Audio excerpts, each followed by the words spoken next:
હું છું નિલેશ કેરવાડિયા, જેતપર ગુજરાત ઉપવાસ છાવણીથી. મિત્રો, આજ સુધી મને જે અનુભવ છે એ હું જણાવી રહ્યો છું.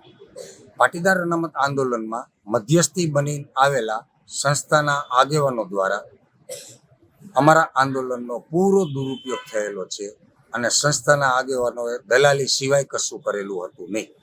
તેવી જ રીતે આજે પણ મેં એક સંસ્થાના આગેવાનનું ઇન્ટરવ્યૂ સાંભળ્યું ત્યારે મને મન થાય છે કે સંસ્થાના શ્રેષ્ઠીશ્રી, આપ જે વાત કરી રહ્યા છો થાંભલા શેઢે લેવાની અને તારના વળતરની એવી અમારી માગણીઓ નથી.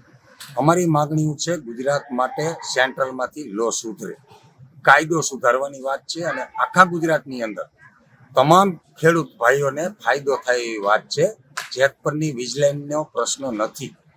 એટલે આ વચ્ચે ત્યાં અમે કોઈને આમંત્રણ આપેલું નથી, છતાં પણ હરખપદુડા થઈને આવી અને બીજી ત્રીજી વાતો કરી અને આંદોલનને છીનભીન કરવાનો જો કોઈ પ્રયાસ કરશે તો આ વખતે કોઈને છોડવામાં આવશે નહીં. એટલે જેને વચેટિયા થઈને આવવું હોય એ સમજી વિચારીને આવજો.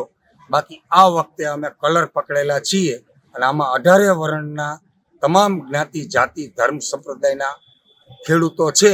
એ વાતને ધ્યાનમાં રાખશો અને જો ક્યાંય ખેડૂતોનો દુરુપયોગ કરશો તો આ વખતે પ્રસાદી ખાવાની તૈયારીઓ રાખજો, એવો હું આક્રોશ સાથે કહું છું. કારણ કે આજે મારો 10મો દિવસ ઉપવાસનો છે અને હું આઈસીયુમાંથી બહાર આવી અને આ ઇન્ટરવ્યૂ આપી રહ્યો છું.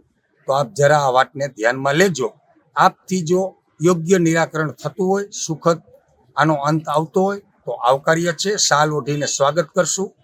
બાકી જો આનો દુરુપયોગ કાંઈ કર્યો અને દલાલી કરી તો જોવા જેવી થશે. આ જ પ્રકારની તમામ અપડેટ જોવા માટે ન્યૂઝરૂમ ગુજરાતને લાઇક, શેર અને સબસ્ક્રાઇબ કરવાનું ભૂલતા નહીં.